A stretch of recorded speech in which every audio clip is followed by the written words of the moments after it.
السلام عليكم ورحمة الله وبركاته. ازيكم يا حبايبي؟ عاملين ايه؟ يا رب دايما بخير يا رب. النهارده هنعمل مع بعض العيش القمر الجميل ده. عيش بالشوفان. دي الشوفان كله حبوب صحية.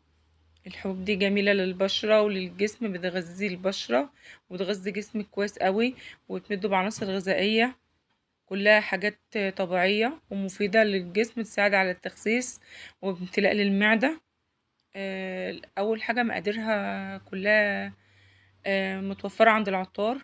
دقيق شوفان، كمون، شمر، حبة البركة، ده حمص أنا سلقته وطحنته. وبنحط خميرة وسكر، بيضتين، لبن بودر، زبادي طبيعي.